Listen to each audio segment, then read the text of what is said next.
প্ৰিয় দৰ্শকসকল, আপোনালোক সকলোকে অনলাইন স্কুল অসম ইউটিউব চেনেললৈ স্বাগতম জনাইছোঁ। আপোনালোকে যদি এই চেনেলটো আজি প্ৰথমবাৰৰ বাবে চাইছে, অনুগ্ৰহ কৰি চেনেলটো ছাবস্ক্ৰাইব কৰিব আৰু কাষতে থকা বেল আইকন টিপি অল নটিফিকেশ্যন কৰি ল'ব আৰু ভিডিঅ'টো লাইক আৰু শ্বেয়াৰ কৰিবলৈ নাপাহৰিব। নমস্কাৰ, অনলাইন স্কুল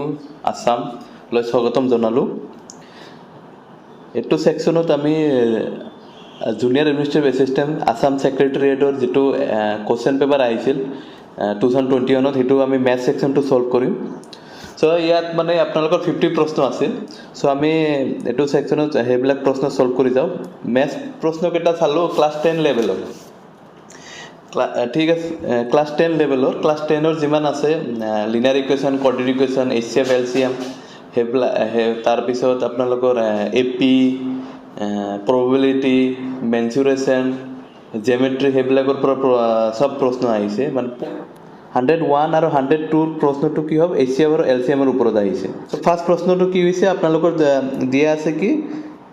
HCF 135 225 ওলাবলৈ। চ' 135 আৰু 225। চ' আমি জেনেৰেলি কেনেকৈ ছল্ভ কৰোঁ, এনেকৈ ছল্ভ কৰোঁ। 135 225 কেনেকৈ ছল্ভ কৰোঁ, এইটোতো শ্বৰ্টকাট টেকনিক নাই। এইটো মানে আপোনালোকে চাব, জেনেৰেলি এইটো 5 দি যাব। চ' 5 দি ষ্টাৰ্ট কৰক। 5 দি ষ্টাৰ্ট কৰিলে কি হ'ব, 5 × 27 হ'ব আৰু ইফালে 45 হ'ব। 45 হ'ব, তাৰপিছত 7 8 9 4 5। ঠিক আছে, এইটো 9 দি কমন হ'ব।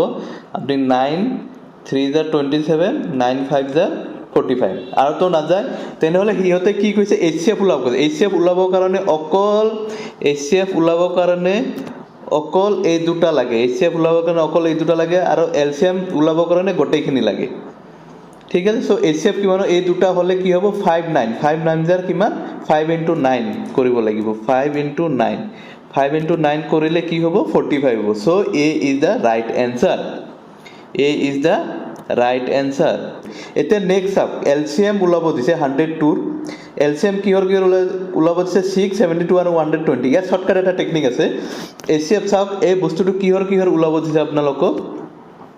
6 72 and 120। এতিয়া আপোনালোকে এনেকৈ ষ্টাৰ্ট নকৰে, চাব যে কোনটো কমন আছে। কমন আছে মানে আগৰ ভিডিঅ' মেথছৰ চাই লওঁ, সেই মই শ্বৰ্টকাট টেকনিক শিকাইছোঁ, ইয়াতো কৈ দিওঁ। চাওক, 6 to 120ৰ ভিতৰত আছে নে নাই। 120 মানে ই 6 এ ফেক্টৰ অফ 120। 6 2 × 12 এইটো ফেক্টৰ। তেনেহ'লে আপোনালোকে LCM 6ৰ কেলকুলেশ্যন কৰিব নালাগে। LCM 6ৰ কেলকুলেশ্যন কৰিব নালাগে, আপোনালোকে 6ৰ নকৰিব, অকল এই দুটাৰ কেলকুলেশ্যন কৰিব, এনচাৰটো ওলাই যাব। ঠিক আছে, আমি কেলকুলেশ্যন কৰা ষ্টাৰ্ট কৰোঁ। চ' আপোনালোকৰ কি আছে, আপোনালোকৰ অকল দুটা ওলাব লাগিব। দুটা মানে কি, 72 and 120। চ' 72 120 কমন কি হ'ব, চাওক কমন কি হ'ব, 12ৰ যদি আপোনালোকে জানে, 12ৰ মানে এইটো 12ৰ জনত কি হয়, 12 ডাইৰেক্ট নহ'লে আপোনাৰ 3 দি কৰিব পাৰিব, কিন্তু শ্বৰ্টকাট টেকনিক 12ৰ মানে এইটো শিকি ল'ব, আপোনাৰ টাইম বাচিব, কিয় কি এইটো কম্পিটিটিভ এক্সাম হয়। ঠিক আছে, 6 12 6 12 10 আৰু কি কমন হ'ব আপোনালোকৰ, 2 কমন হ'ব, 2 3 2 5 আৰু যাব নেকি, আৰু নাযায়। চ' LCM ওলাবৰ কাৰণে HCF কি হ'ব, 12 to the 24 হ'ব। কিন্তু LCM ওলাবৰ কাৰণে আমি এই গোটেইখিনি পূৰণ কৰিব লাগিব, ইনটু কৰিব লাগিব। চ' 5 3 জাৰ, চ' আমি কি কৰিম, 12 × 2 × 3 × 5। চ' 12 3 জাৰ 15 15 2 জাৰ 30 30 আৰু 12 গৈ 3 12 30 360 হ'ব। চ' এনচাৰ কি হ'ব, এনচাৰটো হ'ব 360। চ' কোনটো right answer, B। So' B is the right answer. 105ৰ কি আছে, HCF আছে। 105 if the HCF of 35 and 45 is 5, LCM of 35 and 45 is 63 into A, মানে 63A, find the value of A। ঠিক আছে, এইবিলাক প্ৰশ্ন চাওক, আপোনালোকে এটা ফৰ্মুলা জানিব লাগিব। আপোনালোকে এটা কি ফৰ্মুলা জানিব লাগিব, এইটো ফৰ্মুলাটো লিখি ল'ব, HCF into LCM equal to A into B। বুজি পালে, দুটা যদি নাম্বাৰ থাকে A আৰু B, A আৰু Bৰ আপোনাৰ পূৰণ ফল আৰু HCF এই দুটা নাম্বাৰৰ HCF ওলাব LCM ওলাব দুটা পূৰণফল কি হ'ব একে হ'ব ফৰ এক্সাম্পল দুটা নাম্বাৰ আছে 2 আৰু 4 এটোৰ HCF কিমান হ'ব আপোনালোকে জানে 2 হ'ব LCM কিমান হ'ব 4 হ'ব LCM আপোনালোকে 2 * 4 আৰু HCF LCM একে ওলাব সব 8 ওলাব 8 ওলাব হেনেকৈ কৰিব HCF * LCM = A * B এটো ফৰ্মুলা দি কৰিব লাগিব আপোনালোকে কি দিয়া আছে if HCF of 35 and 45 is 5 চাওক দুটা নাম্বার দুটা কি 35 দিয়া আছে আৰু 45 দিয়া আছে দুটা নাম্বাৰ 35 আৰু 45 হয় সো আমি HCF টো কিমান দিয়া আছে HCF টো কিমান দিয়া আছে 5 আৰু LCM টো কিমান দিয়া আছে LCM টো হ'ব কিমান দিয়া আছে আপোনাৰ 63 * A মানে 63A এটা ফৰ্মুলাটো কি হয় ফৰ্মুলাটো কি হ'ব HCF * LCM = 35 * 45 সো সিম্পল কথা আপোনালোকে এনেকৈ সলভ কৰিব 35 * 45 = 5 * 63 * A সো চাওক এটো যাব 5 7 যাব 5 7 যাব 5 এটো কাটাকাটি কৰিলে কিমান হ'ব 7 হ'ব আৰু 63 45 যাব এটো আপোনালোকে 9 দি কাটিব 9 5 * 45 9 7 * 63 এতে 7 7 ক্যান্সেল ইফালে আছে এর ভ্যালু কি হ'ব 5 হ'ব সো এর ভ্যালু কি হ'ব আপোনালোকৰ এর ভ্যালু কি হ'ব 5 হ'ব so D is the right answer next প্ৰশ্নটো দিছে আপোনালোকৰ if HCF of two number is 2 মানে আপোনালোকৰ দিয়া আছে যে HCF টো কিমান হয় আপোনালোকৰ HCF টো কিমান হয় HCF টো 2 হয় HCF টো কিমান হয় HCF টো 2 হয় and the product is 120 product মানে এই নাম্বাৰটো A into B আগৰ প্ৰশ্ন যেটো কৈছিল A into B এটো product কি 120 হয় সো সিম্পল কথা HCF into LCM product A into B value দিয়া আছে 120 আৰু HCF দিয়া আছে 2 আৰু LCM আপোনালোকে উলাব লাগে LCM টো কি হ'ব সো সিম্পল কথা 2 কিমান যাব 60 সো 2 কিমান যাব 60 সো আপোনালোকে কি উলাব যে LCM টো কিমান হ'ব 60 so A is the right answer okay 103 okay the sum of the zeros of a polynomial 3x 5x 2 is okay so etu diar agot apnaloge olop basic to di diu polynomial mane ki etu ki equation etu quadratic equation hebilak ami hebilak so apnaloge ki paise linear equation paise quadratic equation paise ebilak lagibo so etia equation mane ki etu equation mane ki sao eneko eta number suppose moi likhilu apnalogor yat simple মই shortcut শিকাই আছো শর্টকাটত শিকাই আছো মানে মই আপোনালোক shortcut শিকাই equation মানে এনেকুৱা যেগো নাম্বাৰ এনেকুৱা 2x + 3 এটো হল এটা পলিনোমিয়াল আৰু ইকুৱেল টু কিবা এটা নাম্বাৰ থাকিলে বা ইকুৱেল টু 0 বা কিবা একটা এটো কি বুলি কও আমি ইকুয়েশন বুলি কও এতিয়া আপোনালোকৰ এটো লেভেল গ্ৰেড 3 এক্সামৰ কাৰণে কেইটা লাগিব আপোনালোকৰ লিনিয়াৰ ইকুয়েশন জানিব লাগিব কোয়াড্ৰেটিক ইকুয়েশন জানিব লাগিব আৰু বাইকিউবিক লাগিব বাইকিউবিক আহে ঠিক আছে মানে বহুত ইম্পৰ্টেন্ট হয় এটো জানি লওক এতিয়া চাওক আপোনালোক এটা দুটা বস্তু আছে এটা হল ভেৰিয়েবল আৰু ডিগ্ৰী দুটা বস্তু আছে ভেৰিয়েবল আৰু ডিগ্ৰী ঠিক আছে ভেৰিয়েবল আৰু ডিগ্ৰী এটা ভেৰিয়েবল আৰু ডিগ্ৰী মানে কি চাওক আপোনালোকৰ এই ইকুয়েশনত বা এই পলিনোমিয়ালত মই যদি এইখিনি নিদিও এইখিনি যদি পলিনোমিয়াল হৈ যাব এইখিনি যদি নিদিও আমি পলিনোমিয়াল হৈ যাব ঠিক আছে এটো পলিনোমিয়ালত ভেৰিয়েবল মানে কি আমি কোনটো ভ্যালু নাজানো আমি 2 ৰ ভ্যালু জানো 3 কিন্তু আমি কিহৰ ভ্যালু নাজানো আমি x ৰ ভ্যালুটো নাজানো x ৰ ভ্যালুটো কি হ'ব ভেৰিয়েবল হ'ব আৰু x ৰ পাৱাৰ মানে x ৰ ওপৰত কি মনে কি আছে 1 আছে সো পাৱাৰ ডিগ্ৰীটো কি হ'ব ডিগ্ৰীটো মানে পাৱাৰ যেটো আছে হাইয়েস্ট হেতু কি বুলি কও আমি ডিগ্ৰী সো ভেৰিয়েবল টু কি হ'ব x হ'ব ডিগ্ৰী টু কিমান হ'ব 1 হ'ব ঠিক আছে আৰু নেক্সট আমি এটা নাম্বার লও সাপোজ x² + 2x + 1 সো এতিয়া চাওক ইয়াত ভেৰিয়েবল টু কি ইয়াত ভেৰিয়েবল এটা আছে x আছে ইয়াতো x আছে ভেৰিয়েবল এটা আছে x আছে সো ভেৰিয়েবল টু কি হ'ব ভেৰিয়েবল টু x হ'ব কিন্তু x দুটা জায়গা আছে এটুৰ ওপৰত কি আছে মনে 1 আছে এটুৰ ওপৰত কি আছে 2 আছে সো ডিগ্ৰী মানে কি হায়েষ্ট পাৱাৰটো লওঁ ডিগ্ৰী মানে হায়েষ্ট পাৱাৰটো কি হয় 2 হয় সো ডিগ্ৰীটো কি হ'ব আপোনালোকৰ ডিগ্ৰীটো কি হ'ব 2 হ'ব আৰু ভেৰিয়েবলটো 1 হ'ব ঠিক আছে আমি নেক্সট এটা নাম্বাৰ লওঁ কি আছে 2x + 3y + 5 এটা লওঁ 2x² + 3y + 5z এইটো দুটা ল'লোঁ এতিয়া আপোনালোকে কওক যে ভেৰিয়েবল কি আৰু ইয়াৰ ডিগ্ৰীটো কি এইটো পলিনমিয়েলৰ ভেৰিয়েবল কি এইটো পলিনমিয়েলৰ ভেৰিয়েবল কি এইটো পলিনমিয়েলৰ ডিগ্ৰীটো কি এইটো পলিনমিয়েল ভেৰিয়েবলটো চোৱা ভেৰিয়েবল কেইটা আছে দুটা আছে x আৰু y সো ভেৰিয়েবল x আছে y আছে দুটা ভেৰিয়েবল আছে ডিগ্ৰী কি x ৰ পাৱাৰো 1 y ৰ পাৱাৰো 1 সো ডিগ্ৰীটো হ'ব 1 সিম্পল কথা ইয়াত ভেৰিয়েবল কেইটা আছে x আছে y আছে z আছে সো ভেৰিয়েবলটো কেইটা আছে x y z তিনটা আছে ভেৰিয়েবল কিন্তু তিনটাৰ চাব y ৰ ওপৰত z ৰ ওপৰত কিমান আছে পাৱাৰ 1 y ৰ ওপৰত পাৱাৰ 1 আছে x ৰ ওপৰত 2 আছে হাইয়েষ্টটো কোনটো হাইয়েষ্টটো 2 হয় সো ডিগ্ৰীটো কি হ'ব আপোনালোকৰ 2 হ'ব এতিয়া নেক্সট এইটো প্ৰশ্নলৈ আহো সো আপোনালোকৰ পলিনমিয়েল দিয়া আছে 3x² + 5x এতিয়া আৰু এটা প্ৰশ্ন আহে যে পলিনমিয়েল কোনবিলাক আৰু পলিনমিয়েল কোনবিলাক নহয় এইটো আপোনালোকে জানি লওক x ৰ পাৱাৰ আপোনালোকৰ মাইনাছ হ'ব নালাগে x ৰ পাৱাৰ x ৰ যেটো ভেৰিয়েবলৰ পাৱাৰ মাইনাছ হ'ব নালাগে সিম্পল হৈ বুজি লওক মাইনাছ হ'ব নালাগে হাফ হ'ব নালাগে ফ্ৰেকশনত হ'ব নালাগে মানে নেগেটিভ নাম্বাৰত যাব নালাগে ইয়ৰ নম্বৰ মানে হোল নাম্বাৰ হ'ব লাগে ঠিক আছে হেবিলাক হল আমি পলিনমিয়েল বুলি কওঁ x ৰ পাৱাৰ যদি এনেকুৱা থাকে -1 থাকে বা 1/x থাকে এইটো পলিনমিয়েল নহব বা x ৰ পাৱাৰ √x থাকে √x মানে আমি কেনেকৈ লিখিব পাৰো 1/2 এইবিলাক পলিনমিয়েল নহব এইবিলাক যদি থাকে এটা ভেৰিয়েবল এইবিলাক যদি থাকে তেনেহলে হেবিলাক ই পলিনমিয়েল নহব হেতু জানি লওক আৰু যদি আপোনালোকৰ যদি ই কৰি লাগে আপোনালোকে কমেন্ট কৰিব এটা মানে পলিনমিয়েলৰ ওপৰত এটা ক্লাস আমি এটা ভিডিও কৰি দিম ক্লাস কৰি দিম ঠিক আছে এতিয়া নেক্সটটো চাওক আম জিৰোছ হতে পলিনমিয়েল এটা জিৰোছ মানে কি আমি এইটো প্ৰশ্ন কৰো জিৰোছ মানে কি এতিয়া বস্তুটো চাই লওক যে চাওক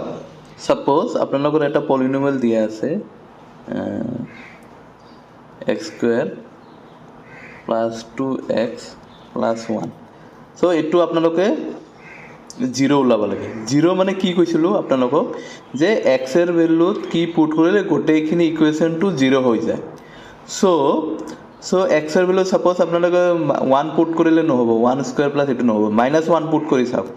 -1 পুট কৰি চাওক -1 পুট কৰিলে কি হ'ব -1² প্লাস 2 * -1 প্লাস 1 সো এটো কি হ'ব 1 হ'ব -2 হ'ব প্লাস 1 হ'ব 1 - 2 কিলো -1 প্লাস 1 -1 প্লাস 1 কি হ'ব 0 সো -1 টো হল 0 অফ দা পলিনমিয়েল সো আমি কি লিখিব পাৰিম p of -1 p of x এৰ ভ্যালু কি পুট কৰিলে -1 পুট কৰিলে আপোনালোকৰ ভ্যালুটো কি হ'ব 0 হ'ব so what is the 0 of the polynomial we can say it is has -1 so same way আমি এটো সলভ কৰিম কিন্তু ইয়াত কি দি আছে sum of the zeros of the polynomial এতিয়া আপোনালোকে দুটা ফৰ্মুলা জানিব লাগিব এই ফৰ্মুলা হৈছে এই ফৰ্মুলাটো জানি লওক ফৰ্মুলা হৈছে সাপোজ পলিনমিয়েল স্ট্যান্ডাৰ্ড ফৰ্মুলাটো কি ax² + bx + c = 0 এটো হল পলিনমিয়েল নহয় এটো হল কোয়াড্রেটিক ইকুয়েশনৰ স্ট্যান্ডাৰ্ড ফৰ্মুলা কোয়াড্ৰেটিক ইকুয়েশন মানে কি ভেৰিয়েবল কেটা আছে x আছে হাইয়েস্ট পাৱাৰ কি 2 হয় যদি হাইয়েস্ট পাৱাৰ বা ডিগ্ৰী 2 থাকে তেনেহলে সেই ইকুয়েশনটো কি হয় কোয়াড্ৰেটিক ইকুয়েশন হয় যদি হাইয়েস্ট পাৱাৰ 1 থাকে বা ডিগ্ৰী 1 হয় হেতু কি বুলি কও আমি লিনিয়াৰ ইকুয়েশন বুলি কও যদি ডিগ্ৰী 1 হয় আমি এটো কি বুলি কও লিনিয়াৰ ইকুয়েশন যদি ডিগ্ৰী 2 থাকে আমি এটো কি বুলি কও কোয়াড্ৰেটিক ইকুয়েশন যদি ডিগ্ৰী 3 থাকে আমি কি বুলি কও কিউবিক ইকুয়েশন ডিগ্ৰী 4 থাকলে আমি কি কও বাইকিউবিক ইকুয়েশন ঠিক আছে আপোনালোকৰ প্ৰশ্নত এই তিনটা থাকে আহিব আৰু এটো এই তিনটা ক্লাস 10 লেভেলত আছে ঠিক আছে এতিয়া আপোনালোকৰ কি দিয়া আছে আপোনালোকৰ দুটা ফৰ্মুলা আছে আপোনালোকৰ দুটা ফৰ্মুলা কি ফৰ্মুলা আছে sum of the polynomial sum of the degree of the polynomial বা জিৰোছ অফ দা পলিনমিয়েল কোয়াড্ৰেটিক ইকুয়েশনৰ আপোনাৰ সলিউশন সলিউশন কেইটা থাকিব দুটা থাকিব লিনিয়াৰ ইকুৱেশ্যনৰ সলিউশন কেইটা থাকিব ওয়াটা থাকিব বা linear equation in two variable মানে x ৰ ভ্যালু এটা থাকিব y ৰ ভ্যালু এটা থাকিব কিন্তু এইটো linear equation in quadratic equation in one variable quadratic equation হলে সলিউশন কেইটা থাকিব দুটা থাকিব ফাৰ্স্ট সলিউশনটো কি বুলি কওঁ আমি ফাৰ্স্ট সলিউশনটো কি বুলি লিখো আমি আলফা ফাৰ্স্ট সলিউশনটো কি লিখো আলফা সেকেন্ড সলিউশনটো কি বিটা মানে ফাৰ্স্ট অ্যান্সাৰটো আমি কি বলি ইন্ডিকেট কৰো আলফা বলি জানো সেকেন্ডটো কি হয় বিটা সো এটুৰ কিয় কাৰণে লাগে সাম অফ দ্য জিৰোজ ফাৰ্স্ট জিৰোজ টু বা সলিউশন বা জিৰোজ ফার্স্ট জিরো টু কি বুলি কওঁ আলফা সেকেন্ড জিরো টু আমি কি বুলি কওঁ বিটা সো ইয়াত আছে আপোনালোকে যদি সাম অফ দ্য জিৰোজ মানে আলফা প্লাস বিটা কৰে সাম মানে প্লাস এটো মাইনাস বি বাই এ হ'ব কি হ'ব মাইনাস বি বাই এ আৰু আলফা ইনটু বিটা মানে প্ৰডাক্ট অফ দ্য জিৰোজ কি হ'ব সি বাই এ বি আৰু সি মানে কি এ ইটু বি আৰু সি মানে কি বি ইটু মানে এক্স ৰ কোফিচিয়েন্ট এক্স ৰ লগত যেটো ভ্যালু আছে হিটো হ'ব বি মাইনাস হ'ব আৰু এ টু কি হ'ব এক্স স্কয়াৰৰ লগত যেটো আছে হিটো হ'ব সি টু কনস্ট্যান্ট যেটো এক্স ৰ লগত নাই আৰু এ টু ইটু হ'ব এটো ফৰ্মুলাটো জানি লওক এটো বহুত ইম্পৰ্টেন্ট ফৰ্মুলা আমি সো এটো চাই লও সাম অফ দ্য জিৰোজ যাব এটো বহুত সহজ হয় এটো আপোনালোকে যদি পলিনোমিয়াল বুজি পাইছে তেনেহলে এখানে জিৰোজ কি দিছে 3x square plus 5x minus 2 দিছে ঠিক আছে এতিয়া মানে এৰ ভ্যালুটো কি চাওক এ কি হয় এ 3 হয় বি 5 হয় সি হয় -2 হ'ব ঠিক আছে সি হ'ব -2 সো আপোনালোকে কি খুজিছে হিয়তে খুজিছে alpha plus beta sum of the zeros minus B by A এটো ফর্মুলা হয় সো আপোনালোকে সাস -2 থাকি যাব বি এর ভ্যালুটো কি 5 হয় এর ভ্যালুটো কি হয় 3 হয় সো অ্যানসারটি কি হ'ব -3 by A so C is the right answer ইমান সহজ আপোনালোকে কনসেপ্টটো বুজি পায় একদম বহুত সহজ হ'ব এতিয়া নেক্সট প্ৰশ্নটো চাও নেক্সট প্ৰশ্নটো কি কৈছে আপোনালোকক নেক্সট প্ৰশ্ন if the zeros of the polynomial x³ - 3x² + x + 1 = a মানে এতিয়া এটো কি পলিনোমিয়াল দিয়া আছে এটো পলিনোমিয়াল হল কিউবিক পলিনোমিয়াল চাওক কিউবিক পলিনোমিয়াল হল হাইয়েস্ট ডিগ্ৰীটো কিমান থাকিব 3 বা হাইয়েস্ট পাৱাৰটো কিমান থাকিব 3 সো স্ট্যান্ডার্ড ফর্মুলাটো কি হয় ax³ হয় plus bx² plus bx² cx + d এটো হয় স্ট্যান্ডার্ড ফর্মুলা সো এটোৰ সলিউশন কেটা থাকিব তিনটা থাকিব আলফা থাকিব বিটা থাকিব গামা থাকিব এটো কি যে জিৰোজ অফ দা পলিনোমিয়াল এটো সেই কাৰণে দিছে তিনটা a - b a + b then the value of a b চাওক সামৰ ফৰ্মুলাটো কি হয় ইকুয়াল টু ফৰ্মুলা কি হ'ব -c/a আৰু alpha into beta into gamma কি হ'ব d/a এনেকৈ হ'ব সো এটো আপনার এটো ফর্মুলা দিয়ে আপোনালোকে এপ্লাই কৰিব এর ভ্যালুটো পালো সো এতিয়া আপোনালোকে কি ওলাব লাগিব alpha into beta into gamma so alpha into beta into gamma equal to -d/a so alpha কি দিয়ে আছে a - b a plus b equal to -1/1 so -1 হ'ব a sub a - b a plus b কি হ'ব a² - b² আৰু কি থাকিল a থাকিল equal to -1 so এর ভ্যালু কি হয় 1 হয় 1² - b² equal to -1 so 1 ইফালে গলে -b² equal to -1 কি হ'ব b -b² equal to -2 so b² equal to 2 so কি b² equal to 2 so b² equal to 2 b এর ভ্যালু কি হ'ব √+ -2 হ'ব ঠিক আছে so answer right answer to কি হ'ব a হ'ব 107 কি দি আছে if alpha and beta are zeros of the polynomial x² - px + 1 + c such that alpha + 1 beta equal to 0 so এটো কেনেকৈ কৰিব আগত a b আৰু c এর ভ্যালুটো আমি উলাই লও a এর ভ্যালুটো কি হ'ব b এর ভ্যালুটো কি হ'ব আৰু c এর ভ্যালুটো কি হ'ব সব x² - p of x + 1 + c equal to 0 দিয়া আছে প্লাছ চি চাওক কিন্তু এক্সৰ আমি এ জানো কিন্তু বিটো নাজানো বিটো জানিবলৈ অকল এক্সটো কৰিব লাগিব minus P x minus 1 plus C equal to 0 plus C equal to 0 চাওক চ' এটো হ'ল 1 এটো কি হ'ব এটো হ'ব 1 বিটো কি হ'ব মাইনাছ পি চিটো কি হ'ব মাইনাছ 1 প্লাছ চি এইটো বহুত ইম্পৰ্টেণ্ট এইটো জানি লওক এনেকৈ এইটো চেঞ্জ কৰিব লাগিব কিমান নম্বৰ আছিল 107 alpha plus 1 plus beta plus 1 so' alpha plus 1 beta plus 1 equal to কিমান alpha plus 1 beta plus 1 equal to 0 so' এইটো ভাঙি লওক কি হ'ব আলফা ইনটু বিটা চ' কি হ'ব alpha into beta plus alpha plus beta plus 1 equal to 0 so' আমি কি পালোঁ এইটো হয় আলফা প্লাছ বিটা এইটো হয় আলফা ইনটু বিটা চ' আমি অলৰেডি জানো আলফা ইনটু বিটা কি হ'ব চি বাই এ আৰু আলফা প্লাছ বিটা কি হ'ব মাইনাছ বি বাই এৰ ভেলু বহাই দিলে হ'ব আলফা বিটা কি হ'ব চি বাই এ হ'ব আৰু ইয়াত কি হ'ব minus B by A plus 1 এইটো ভেলু বহাই দিলে হ'ল চিটো কি হয় চিৰ ভেলুটো কি হয় এইটো চাই লওক চিৰ ভেলুটো হয় minus p plus c by 1 হ'ব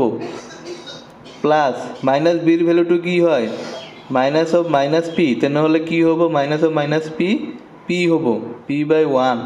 plus 1 equal to 0 plus 1 equal to P cancel so' চিৰ ভেলুটো কি হ'ব চিৰ ভেলুটো ফাইণ্ড দ্য ভেলু অফ চিৰ ভেলুটো কি হ'ব মাইনাছ 1 টো ইফালে গ'লে কি হ'ব minus 1 so' B is the right answer